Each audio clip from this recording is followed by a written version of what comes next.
in the middle of the storm, first and foremost, Jesus calls you into storms. Jesus calls you into storms. Did you notice from the very beginning that Jesus is the one who made his disciples get into the boat and go before him to the other side? In other words, Jesus sent his disciples into what would turn into a storm. So that probably happened around 7, 8, 9 o'clock at night, once it had gotten dark and people had eaten. Then later in verse 48, Mark tells us that Jesus came out to them on the sea about the fourth watch of the night. So that's anywhere between 3, 4, 5, maybe 6 o'clock in the morning. So the picture is these disciples were on this boat for at least 6 hours, if not 9, 10, 11 hours by themselves, making headway painfully with the wind against them. Matthew, in his account of this story, says they were being beaten by the waves. All because they had done what Jesus told them to do. Because they obeyed Jesus. Jesus led them into a storm. Now I want to pause and just let's be clear. There are definitely times in our lives when we face challenges, storms, because we disobey Jesus. There are always consequences to sin and disobedience in our lives. Storms follow sin. But at the same time, there are also times when we face storms, not because of our disobedience to Jesus, but actually because of our obedience to him. And we should not be surprised by this. This is all over the Bible.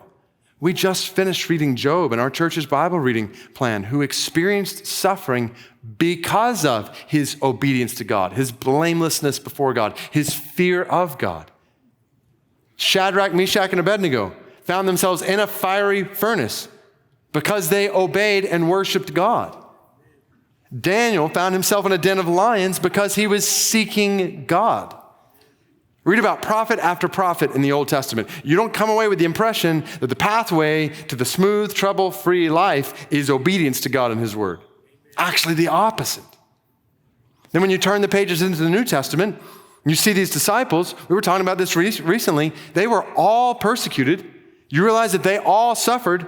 Most of them died as a result of following Jesus. Paul knew this. We just finished reading 1st and 2nd Corinthians. Today we're starting Philippians, where Paul is writing from prison because he knew, he wrote it out specifically in his second letter to Timothy, everyone who wants to live a godly life in Christ Jesus will be, anybody know? Will be persecuted. Like the picture in the New Testament is clear. And of course, we're not surprised because this is Jesus who died on a cross because of his obedience to God the Father. And who said, if you're going to follow me, you're going to experience what I experienced. So no Christian should be under any illusion that following Jesus leads to a smooth, trouble-free life in this world. When you signed up to follow Jesus, you signed up for storms. And it makes sense, doesn't it? Just think about all that Jesus calls us to, a life of making disciples among all the nations. I spent last Sunday night with other members of our church family listening to an amazing sister from this church family, single, who has moved to the Middle East to spread the gospel. Who's back for just a little while, is about to go back in a couple of weeks, and it has been really hard for her. She's experiencing all kinds of storms for following Jesus because you can't make disciples of all the nations without signing up for storms. You want to avoid storms? Don't make disciples of all the nations, particularly in hard countries where there's so much opposition to the gospel.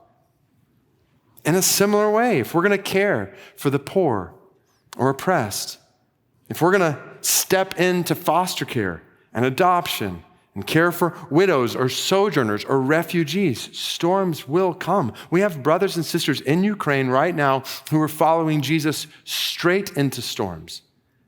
A group of men and women and students out at PW gathered this last Wednesday night specifically to pray for Ukraine and our partners there. And at that exact time, these pastors and churches that we personally know had sent some men into Mariupol to help people get out of that city. And they were literally dodging bullets as people at PW were praying. You don't rescue refugees in Ukraine without storms. As a side note, one of the church leaders there sent a message back saying, "We felt your prayers on our skin like an amazing hand of protection was upon us." Do not underestimate for a second the power of prayer for brothers and sisters on the other side of the world during these days and during any day. All this to say, the picture in the Bible is clear. When you follow Jesus, don't be surprised when the storm comes. Just because you are making headway painfully and the wind is against you doesn't mean you've deviated from God's path. These things actually mean you are directly in God's path. And sometimes we know the reason for the storm, other times we don't. I'm sure these disciples were wondering why Jesus sent them into these rough waters in ways that we parallel how we often wonder, why, God? We talked about this in Job a few weeks ago. We don't always know why. Remember what we said? Amidst all our questions about why, remember that God is all wise. That God knows what he's doing. And Jesus knew what he was doing here. That leads right into this next truth for you from God. Jesus calls you into storms, but Jesus is not just for you and your storms. He's for others and their storms. So our passage doesn't end with the disciples safe on the other side. It ends with more and more people who are sick being made well. Jesus is not just for you in your storms. He's for others in their storms. So have a different perspective this week as you go out into this world. Maybe in a similar way to what I was sharing at the beginning as a pastor about to speak this word, to realize the people you're around all week long have needs in their lives. They're walking through challenges too. So other students, other friends of yours, on campus, at school, other coworkers, neighbors, that person waiting on you at the restaurant. These are people with needs in their lives and their families. And Jesus is for them in their storms.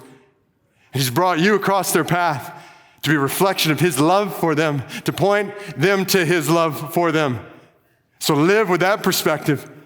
In a world of need right around us, an urgent spiritual and physical need far beyond us, don't just receive this truth in your life. Spread this truth through your life. Amen. Don't just be comforted by Jesus in your life. Be committed to sharing Jesus' love with others' lives. Amen. We live to spread the good news of Jesus with you in the storm.